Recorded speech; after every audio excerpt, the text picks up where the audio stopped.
So I thought I'll just ask a few questions and I'll open up to the audience. I'm sure a lot of people have got questions. But so first there was Offspring, then The Woman, and now Darling. So can you tell us a little bit about how this came about? Yes. So basically, I was cast in Offspring because I'd done a movie called Headspace with the same producer and director as Offspring. And he'd seen me be all weird in that, and he thought I could be weird again, so that was lovely. And then they wrote The Woman for me to play her because in the original book, Offspring, she dies, she's killed. But in the film, halfway through shooting it, the producer-director said, "You're having too much fun, we want to make more of this, so we're going to keep you alive and see if we can do a franchise." And I was like, just get through this one. And so that was written for me with Ketchum and McKee co-writing and Lucky McKee directing. Ketchum had written the Offspring script as well as the book that it was based on. And 8 years later, you know, after a lot of people wondering when the sequel was going to come, because The Woman ended so obviously ready for a sequel, the producer came to me and asked if I would like to direct the next one, which was a suggestion of Lucky McKee's to him. So he suggested... Lucky suggested I direct it because he'd seen some of the work that I'd done, because I made a 35-minute short, which was kind of proof of concept for a feature that I'd written. And he knew I directed theatre, and you know, we're close, and he'd seen stuff that I'd written. He just knew that I knew this world. And I think Andrew, the producer, probably wanted a female director because of some of the shit that we got for The Woman. Even though I feel it's a very feminist movie, I think some people, mostly who haven't actually seen it, think of it as sort of torture pornish. And I think he recognised that it'd probably be a good idea to have all the directors so that the next one didn't get... I mean, actually, the couldn't character get that in that film, the horrible character in that film is the male, the father, yeah, isn't it? Yeah. So, yeah. it's actually quite a feminist movie. I feel it is. And a lot of people, you know, a lot of women and guys come and express that to me in their experience of the movie too. So they asked if I would direct it, and I thought, bloody hell. Was there a script at that stage? No, there was nothing. There was just you know, the idea of making the sequel finally. I guess he was finally ready. And I said, well, that's enough of a challenge. How about if I write it as well? Because I said, who's writing it? And he said, oh, we don't know yet. I've got a couple of ideas. And he mentioned a couple of guys. And I thought, it's going to be so hard to live with a film the way you have to live with a film as a director, you know, pre and post and all of this stuff that we do together, you know. For me, if it didn't feel personal, and if I didn't feel that it was going to honour Dallas's memory, Jack Ketchum's, his real name is Dallas Mayer, his memory, and at the time he hadn't passed away. He was still alive when he was still alive, but if he wasn't going to write it, and if Lucky wasn't going to write it, then who knows this world, you know, so well? And you know, I was already a writer, so I was like, well, what if I write it? So then, and I thought it would also kind of protect it a little bit too, because it's such a weird world, and it could so easily go, I don't know, maybe it's not everyone's taste, but to me, it could so easily go kind of hokey or kind of cheap or something. And I didn't want to direct a film where I was going to negate the writer's work and maybe change some things. I wanted full control. Well, also, The Woman was very, you know, a lot of social, political stuff in that. I mean, this even more so at a bigger scale, you know. How did you decide the direction you wanted to go in with the story? Because it's a quite different story from The Woman. Yeah. But obviously brings the same character back. Yeah, I think there was a conscious effort to pay homage to what had come before. I knew that I couldn't replicate what Lucky had done. You know, he was a first-time feature filmmaker, and it was such an honour to be asked to direct, you know, this sequel. But so there were elements that sort of pay homage, like the pink gloves and the, you know, a shot of the nun coming down. Sorry, I'm so like ahead of myself in my brain from my mouth at the moment because I'm so jet lagged. So bear with. You know, the nun coming down the middle of the schoolroom is the same as the Miss Rattone shot where she comes through in high heels and a short skirt. You know, the nun's in full whack, a doodle, and beautiful oldie schoolie shoes. And there are other elements too there. But I think Darlin just stood out for me from The Woman as so much the heart of that film for me. She was the only one that wasn't afraid of the woman, who related to her in some way, who tried to take care of her, who found her kind of goofy and fun. So she had humor, she had heart, she had empathy, she was very brave. And I thought, that's the kind of character I want to see in the next film. And I didn't want it to be all about the woman as well, because I realized it's going to be so hard to bring a silent character into a new situation and make it watchable. You know, she'd been through so much already, and I didn't want her in captivity, I didn't want her back in the wild, I wanted her in civilization, but who the hell is she going to connect with or talk to the way she looks? It would just be a killing spree, you know? And I wanted that great killing spree too, but I wanted to focus on Darlin and her heart. And when I thought about bringing her in from the wilds as a young feral girl, I remembered the stories I'd researched from playing the woman, and there was one that stood out where a priest in the East, but was Western, had gone there to convert, and he claimed to have found these two girls who were feral, but actually they were just special needs. Where was this? I think it was in India, if I remember correctly. But he was a Western priest who'd gone over to convert over there, and he said, look, I found these two feral girls, you know, they'd come from the wilds, and they were probably raised by wolves, and it was bullshit. They were just special needs, and they'd been abused, and they didn't have the use of language.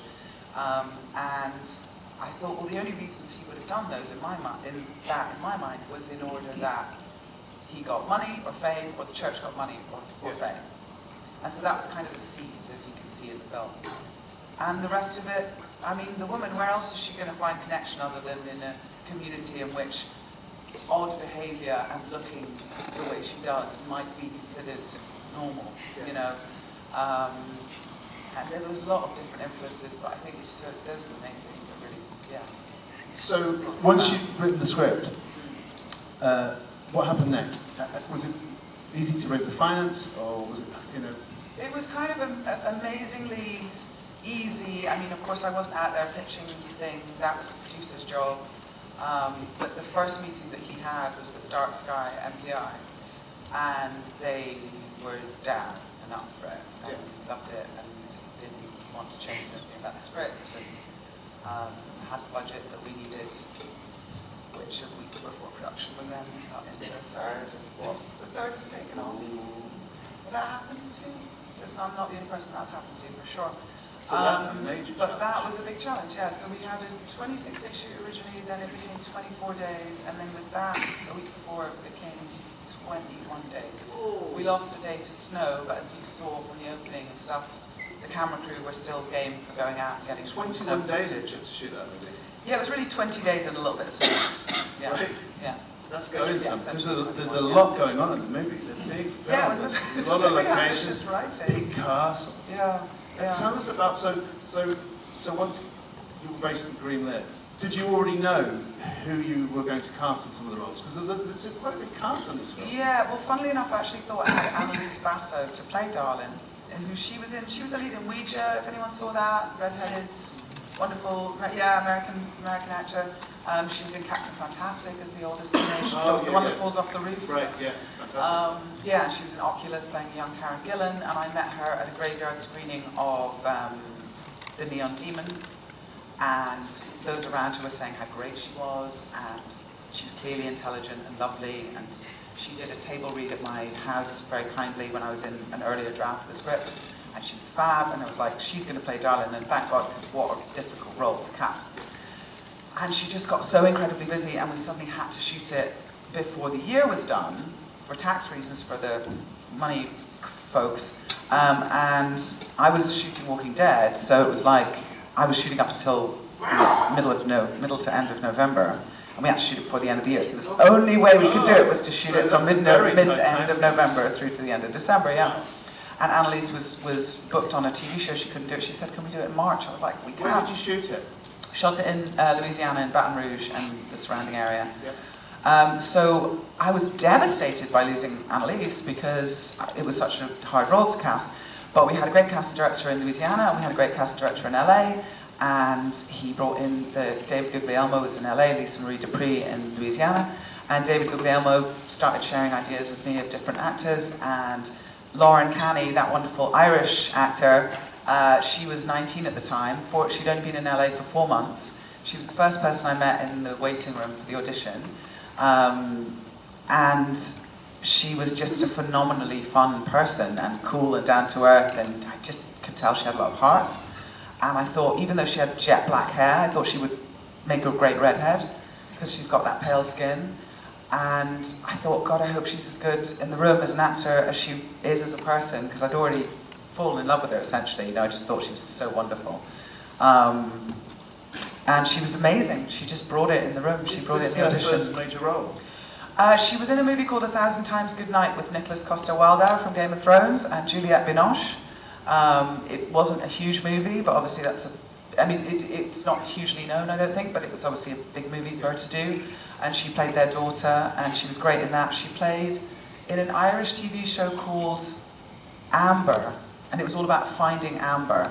Yeah. So it was kind of flashbacks of her, but she disappeared. And she was, like I say, she was only 19 years old, and she just rocked it. Yeah, brilliant. And then Brian Batt is someone who played the Bishop I've always been a fan of from Mad Men, and there were loads of people that I had on, you know, in my mind as ideas, but Brian was somebody that I literally watched him in Mad Men years and years ago and went, oh God, I'd love to direct him someday, and I'd never directed anything other than theatre at the time. But, and then Nora Jane Noon, she again came through our casting director. It was an offer to her, obviously we didn't have to have her audition, same as Brian. But I've just always admired her work, and I was so honoured that she connected with the script, and we had a Skype call. And then I called Neil Marshall, who directed The Descent, which she was in, and said, is she as cool as she seems? And he said, she's going to be the best thing you know, she's the best person to work with. She's lovely and she's brilliant, but she's also a great trooper. So that was also wonderful to hear. Well, I think we'll open it up to some questions. Anybody got any questions? Oh, and I should say as well, Cooper Andrews, of course, who's in Walking Dead with me, who played Tony. Of course, yeah. What more perfect a Tony could I have found than him? And he did the table. He did a read with me just when I was working on it in my place in Atlanta when I was doing the show. And Lauren, who plays Maggie on the show, was reading Sister Jennifer. She was somebody who had this idea as well. And Cooper was playing Tony, and I just thought, oh, hiya, just come and do this, please. Yeah. And Stephen Ogg, who played Simon on the show, I don't know how many people watch the show here, but he was kind of the big mustachio guy. I'm sure quite a few people are into The Walking Dead. Stephen's bad guy sidekick. He was originally going to play the homeless guy. Oh, really? Yeah, but okay. he had a conflict with this personal stuff. Right. So he couldn't. But I love the actor that we found, Charles. Yeah, it's great. Anyway. Questions, people? I'm sure there must be some questions out there. Gentleman over here. Hi. Hiya.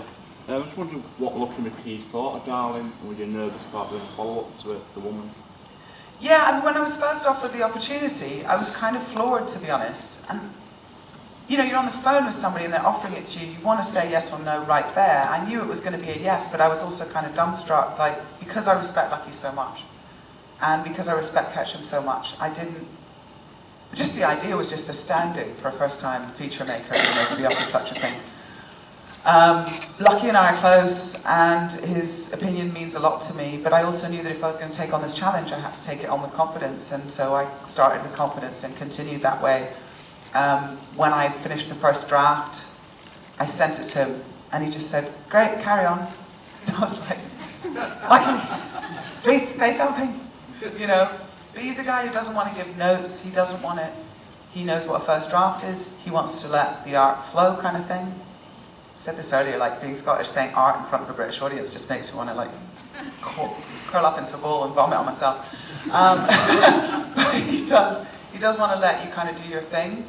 And I said, really, seriously, you have to tell me something. Some thought you had from reading it. You know, I can't just take the nervousness of hearing nothing at all and just you saying, yeah, good on you, just carry on. So he said, all right, well, I'd just like to see a little bit more of the woman. And that was his only ever note in the whole thing. And he was very supportive of the film. Yeah, he loves the film, and he was actually inspired wanting to maybe revisit that world again, right, from seeing it and being involved. And he was there on set for a couple of days, and that was really lovely to have him around. Again, just kind of enjoying it, just seeing him smile was just, you know, all I really needed. But he was incredibly supportive. It was a difficult edit, it was a fight, and Lucky stood up for me really hard. Yeah. Let me ask you, ask you a quick one, we'll come back to that. Quite a challenge, being in front of the camera and behind the camera. Yeah. How did you find that? Well, the lucky thing is that I knew this character inside out, and I played her in 2 movies before, so it wasn't like, you know, I can slip in and out of that dirty skin pretty quickly. I think it was more weird for other people because, you know, especially the kids, I'm like in the church talking to the little girls, helping them throw up, you know? And they're acting like I'm not nice, and I'm thinking, why are you acting so scared of me? Like I'm, you know, like my little ego was hurt. I'm like, I'm good with kids. And then I realised it's because I had, you know, filth all over my face and teeth like this and claws, and I was quite often directing with my jadis, half blonde, brown hair tied back under a cap with a filthy face and big dirty teeth, you know. So I think it was more weird for other people. The thing that's difficult about it, of course, is that you're tight budget, you're tight schedule, and you can't afford to do playback on watching, you know, what you've just shot. So it cost us a little bit in the end, because there's moments like the baby carrier when the woman's walking out of the church with the baby on her back, and the label, the black tape that covered the, you know, the name of the make of the baby carrier had fallen off. But of course I couldn't see that because it was on my back. Yeah. So I had to get a special effects person to black that over after and follow that whole movement, which isn't easy. So little things like that, you're just kind of like, you know, it's great to always be able to see. Yeah. But you set up the frame, you trust your DP, you tell them, so you were seriously, so there were, keep that frame, so there were and then times you go and do it. when you didn't have enough time to really kind of go back and watch some of these stuff. I mean, I didn't watch playback. I watched playback like, I don't know, three times on the whole shoot or something like that. And even that was a struggle because you've got money, you know. Get on with it. Yeah. Keep going. Don't stop. Yeah. You know, there was a lot of pressure. Yeah. And I knew what I was getting because I was there with the actors watching them when we were shooting and obviously setting up the frame and obviously looking through camera or looking at them and doing both at the same time.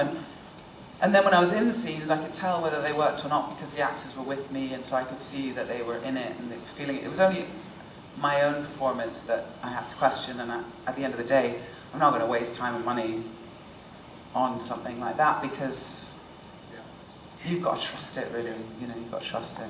Yeah. Any more questions? First of all, congratulations. Thank you. Big thing. Thank you.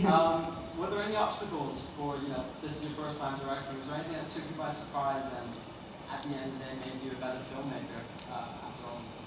Thanks, that's a really good question. I mean, there's so much that takes you sort of by surprise, as it were. On set, you know, like your budget being cut so much, like your days being cut, like it's snowing in Louisiana, which it hadn't done for 30 years, literally. I think, again, if I can be so un-British to say that one of my strengths is problem solving, and it's something I really enjoy as a director. I think what surprised me is that I didn't break during that shoot, to be honest. Pressure. The pressure, yeah, and you know, it's a wonderful thing. It's a wonderful thing to do, but there were certain elements that were really fucking intense of certain things certain people and things that happened. So sometimes there are people involved in the process that make your job. Sometimes there are. Considerably harder than it needs to be. Yeah. Sometimes there are. What surprised me? What really? Yeah, I think really. I loved it, man. I had such a good time. I was so grateful for those people, and I was so proud of them and watching them work. And I think one thing I definitely learned that I hadn't taken into full account before was that, you know, as a director, you have a lot of control. As a crew member, even as a DP, you have to give everything you have on the day and then let go of it completely. And an actor does that too, because you can't control the edit, you can't control whether you'll even end up in the movie, you can't control how it's going to be publicized, you know, all of that stuff. But I think just having so many people brings so much to the film, and then just let it go and let, you know, me and the editor and whatever other voices wanted to get involved, take it from them, and just that sort of level of trust and that level of capacity to let go was just so impressive to me. And I don't think I'd really taken that to full account before, as much as I was learning on set as an actor. That was kind of stunning. Yeah. We've got time for one more question, and then Pollyanna will be outside, and we've signed some posters if people want to get posters signed. Probably answer if you have more questions for her. I'm sure she'll answer your questions, but maybe one more question if there is one. We got any ladies in the house? Oh, there's one up there, but I think, oh, this gentleman too. I'm sorry, yes, go on then, go for it. Or were you just saying I'm a lady, not asking a question? I've got a question. You are not a lady, you're a woman. Yeah, I'm really interested to know how the woman became this feminist icon. I know it sounds a bit weird. No, I just wonder, explain a little more the question. No, I was wanting to know sort of how you became the woman. Because How? she's really, really sort of like a strong woman, but she's also quite wrong at the same time. Yeah. If that makes sense. Do you mean, how did a woman who's strong but also awful in the sense of eating people become a feminist icon for an audience member, or how did I take in those elements of her? And No, how did you become her? oh, a lot of time in the woods, alone, with a knife. Thankfully, no people around. A couple of bears. You know, I studied a lot of animals when I was preparing for the role originally. A lot of pack animals like hyenas and wolves. And I went and looked at a lot of animals in places like zoos. And watched a lot of nature docs. And then I, like I say, set myself kind of loose in the woods, you know, and just moved and acted like nobody was watching and judging. Because she's like my goddess. Cool. So much. Did you like her with the long, long hair? Yeah. Okay, groovy, because I thought I had fun with that. I love that so much. And the big homeless guy's coat meant that she could still be naked, but not, you know, I didn't have to. Think that guy's code. Yeah, it was a bit of a Sherlock Holmesy thing. Yeah. Are we, as a final thing, are we allowed to ask you about The Walking Dead? I don't think I could stop you. I mean, I don't, yeah, sure, why not? So I'm sure people would want to know. Oh, God, So- yeah. So, I guess a lot of people's question will be, will your character be coming back? Well, I'm not supposed to say, because it's all a big mystery, that show, but it's sort of said that I'll be in the first movie, because it would make sense, and spoiler alert, and Jadis becomes Anne, takes Rick away into the sky in the helicopter and goes somewhere. So you'd think, well, if we're going to see Rick, we'll probably see Jadis, but